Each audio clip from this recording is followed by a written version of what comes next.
Bonjour à tous, heureuse de vous retrouver sur la chaîne de Tony et Léon. La perte d'un animal de compagnie, que ce soit un chien, un chat, un lapin, un cochon d'Inde ou un cheval, est un événement douloureux et souvent on n'y est pas assez préparé. Je vous propose aujourd'hui d'aller en parler avec Vincent Dinté, un confrère vétérinaire qui travaille sur le sujet depuis pas mal d'années et qui va expliquer comment aborder cette période difficile et aussi comment la surmonter. Suivez-moi.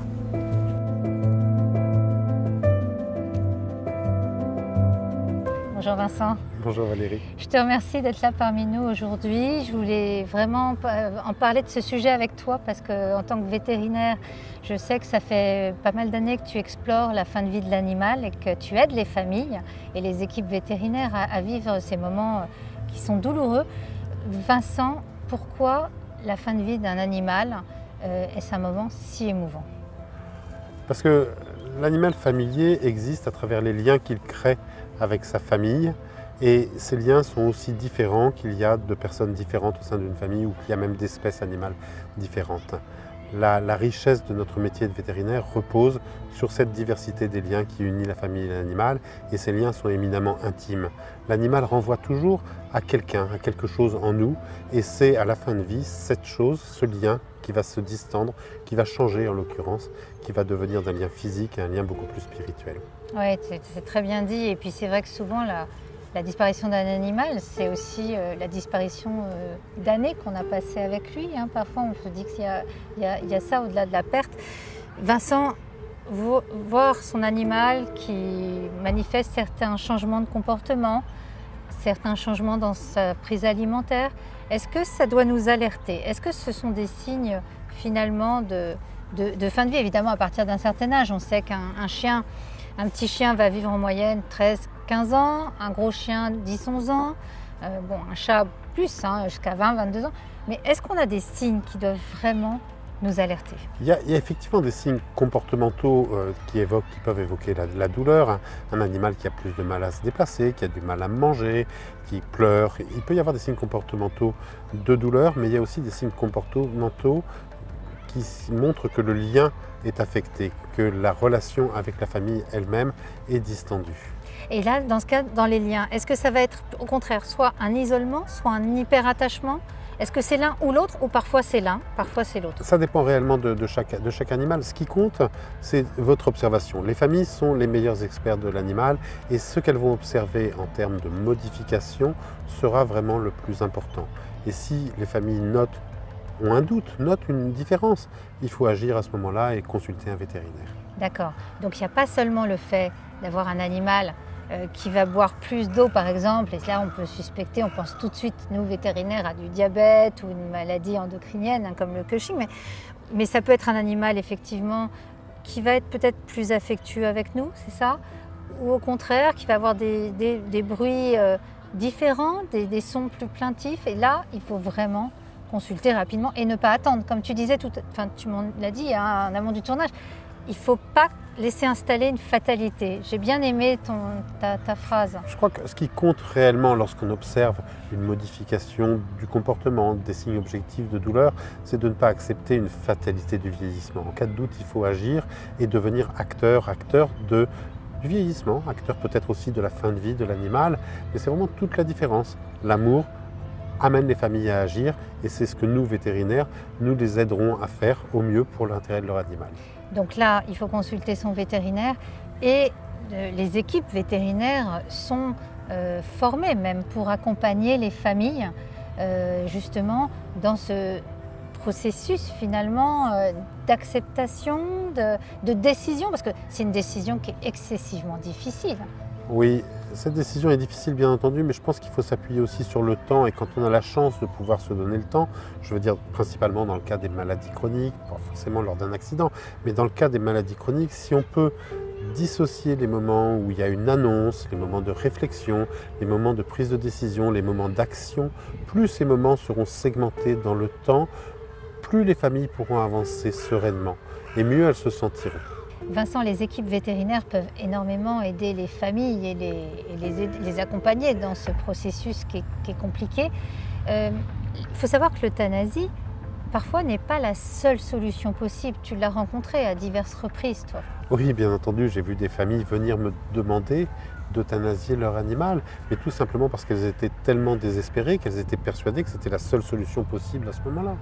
Mais en revenant un petit peu en arrière, en prenant le temps d'écouter, en prenant le temps d'analyser leurs observations, souvent, peut-être même toujours, on trouvait d'autres voies qui permettaient à la famille et à l'animal de vivre ensemble encore un petit peu de temps pour que la réflexion et la décision soient mûres, soient matures et puissent être prises surtout avec beaucoup de sérénité.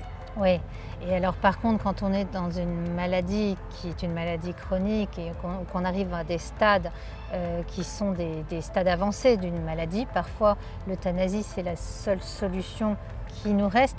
Et là, pour aider dans ce processus de deuil, tu évoques toi des étapes finalement qui peuvent aider la famille à... Oui, il est de notre rôle de vétérinaire d'informer, d'annoncer clairement aux familles qu'elles doivent se mettre en route, se préparer. C'est vraiment une phase importante, cette phase de préparation. L'évocation par le professionnel, par le vétérinaire de l'euthanasie va déclencher au sein de la famille tout un processus de réflexion, souvent en conseil de famille, souvent le soir, souvent le week-end, qui va leur permettre de choisir quand il sera le bon moment, comment ils souhaitent que ça se passe, où souhaitent-ils que ça se passe. C'est effectivement des étapes importantes. Toute cette scénarisation, toute cette préparation de l'euthanasie est essentielle pour que les familles soient respectées dans leur choix. Oui, exactement, parce que c'est un processus qui est très personnel, c'est un choix qui est très personnel.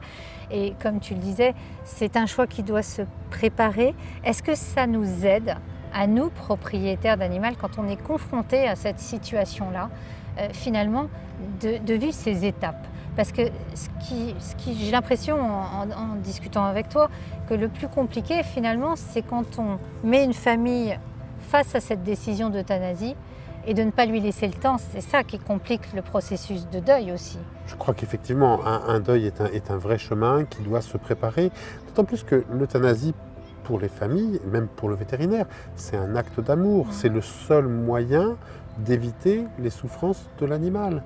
Et cet acte d'amour, il doit être fait au mieux, peut-être j'ai envie de dire au plus beau possible, en miroir du lien qui a uni la famille et l'animal pendant de si nombreuses années. En discutant avec toi, j'ai justement entendu que c'était important que l'animal soit accompagné par la famille au moment de l'euthanasie parce c'est souvent dans un cadre qu'il ne connaît pas, qu'est la clinique. Qu'est-ce que tu conseilles, toi, dans ces moments-là? Parce que c'est pour l'animal, pour la famille, c'est un choix pas simple. Mais je crois que je le conseille pour tout le monde. C'est un moment tellement unique, c'est un moment tellement chargé en émotions qu'on doit tout mettre en œuvre pour que ce soit un moment doux, pour créer un cocon, pour créer un moment en dehors du temps dans lequel la sérénité de la relation va pouvoir s'exprimer. Peut-être qu'il faut créer du confort pour l'animal, du confort pour la famille et du confort pour le vétérinaire aussi. Oui. Le confort est absolument essentiel pour qu'on puisse vivre tous nos émotions du mieux possible à ce moment-là. Alors surtout qu'en France, contrairement à la Suisse et la Belgique, nous les vétérinaires, on est les seuls à avoir le droit légalement de procéder à une euthanasie d'un animal. Oui, on est les seuls à pouvoir déclencher la mort, ce qui d'ailleurs nous confère des devoirs particuliers, notamment celui de respecter la loi, mais aussi de respecter notre éthique, de respecter l'intérêt de la famille et surtout de respecter l'intérêt de l'animal. Oui, donc c'est vrai que c'est un choix où vraiment le vétérinaire ne se base pas que sur la clinique et les faits cliniques. C'est une vraie discussion finalement avec la famille. Et c'est vrai que, comme tu le disais, si on prend le temps d'en parler par étapes avec l'équipe vétérinaire, ça nous aide à faire notre deuil.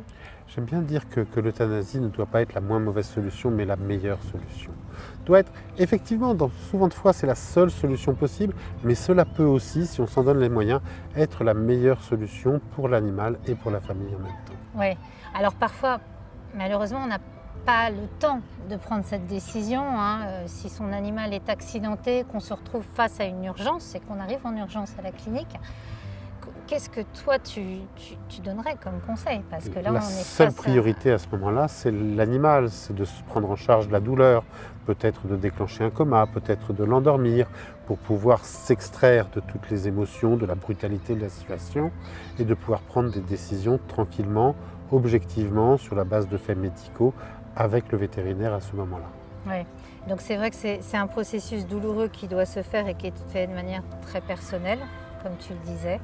Le point central, c'est le bien-être de l'animal, hein, de toute façon, hein, dans toute décision qu'on va prendre.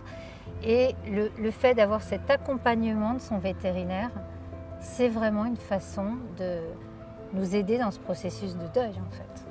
Je crois que quand on a la chance de pouvoir se donner, de pouvoir donner à tout le monde, à l'animal, à la famille, à l'équipe vétérinaire un petit peu de temps, on peut se donner aussi les moyens de faire que ce moment est un beau moment, un moment qui va transformer le lien physique, le lien de la caresse à l'animal, à un lien beaucoup plus spirituel, avec la mémoire de l'animal qui, elle, va vivre pendant très longtemps. Oui, comme tu le disais aussi, il ne faut pas que ce soit un événement finalement. Je crois que la mission de tous les vétérinaires est de rendre l'euthanasie, transformer l'euthanasie en expérience dont tout le monde sort grandi, dont on garde un souvenir serein, d'un souvenir qui va nous faire progresser, qui va nous faire grandir, qui fera que la fois suivante ne sera pas la même pour le vétérinaire, mais peut-être pour la famille aussi. Oui, parce que c'est vrai que pour le vétérinaire, c'est aussi quelque chose très, au niveau émotion, qui est très chargé en émotion. C'est pas parce qu'on est habitué à soigner des animaux ou parfois à devoir prendre cette décision avec les maîtres, qui est une décision qui est difficile pour nous aussi. C'est pas parce qu'un vétérinaire fait autant d'euthanasie qu'il stérilise d'animaux que ce moment va le transformer en machine. Chaque relation avec chaque animal pour tous les vétérinaires est absolument différente. Et oui, pour les équipes vétérinaires, pour les vétérinaires, c'est un moment qui est chargé en émotions, c'est un moment qui est unique aussi pour eux, absolument. Ouais. Merci beaucoup Vincent pour cet échange, parce que je pense que ça aidera beaucoup de familles en fait à t'écouter, et j'espère que cette discussion avec mon confrère Vincent Datté vous aidera à mieux anticiper cette décision qui est difficile, et en tout cas vous aidera aussi à vivre ce processus de deuil. À bientôt sur la chaîne de Tony et Léon. Au revoir.